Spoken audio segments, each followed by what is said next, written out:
You know, Chairman, from your perspective, we've done forums on this, but I'd like you to share. Why do you think is the Bangsamoro Autonomous Region special, more different, or not different, or even possibly more effective than the autonomous region of Muslim Mindanao? Explaining it to people coming from Luzon and the Visayas, they may look and think it's the same. What makes the Bangsamoro Autonomous Region different?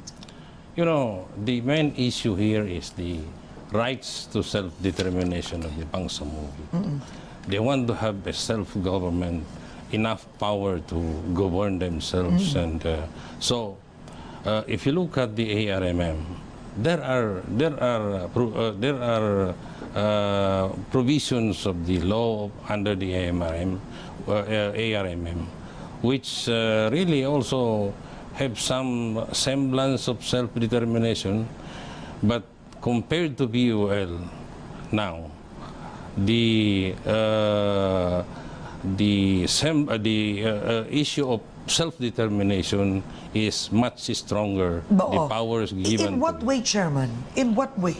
Well, the powers given to the Bangsamoro as provided in the Bangsamoro Organic Law is stronger, much stronger than the 1954 ARMM law. So let's be specific. Like number one, in terms of the system of government. Yes, we have a different system of government. We have a ministerial form, which is nearer to our culture as far as governance is concerned. And then we have achieved at least fiscal autonomy. We have our own definite source of the government. Unlike what is undergoing with the ARMM now, they have to submit first their budget to Congress before they can. So it depends on the approval of Congress how much appropriation can they get. This one is already fixed. Anong mangyayari? Ngayon, it is automatically, you have a block grant automatically appropriated. So our parliament will decide on the block grant because it's already given. Okay, the block grant as it stands under the law is still, is it at 60 to 70 billion?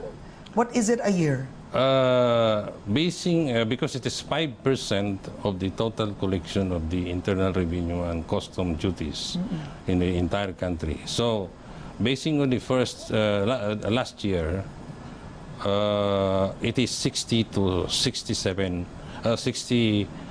67 billion. Now, Chairman, how can you assure the Filipino people that the money will not be abused or it will not, kumbaga hindi siya nakawin, as we know. You know, you have many that have become cynical with the call for self-determination in Mindanao because after the ARM, you know, reports of corruption coming from the MNLF leadership abound. So, how could you assure the Filipino people that, you know, we are ready, we will self-check, and we will not fall into the temptations or weaknesses of the MNLF leadership in the past? You know, since we start our struggle, our always part of the struggle is to correct the ills of the system we are in. So now we are in the we will be in the system. So we make sure that the ills we have in the system will be corrected. And as far as corruption is concerned, that is why we asserted that there will be auditing process from the regional, and which will not in any way block the national audit. So the long basis yung audit. So there's a regional audit that reports to the Commission on Audit. Yes, and then there is also the National Audit Commission, which will conduct also.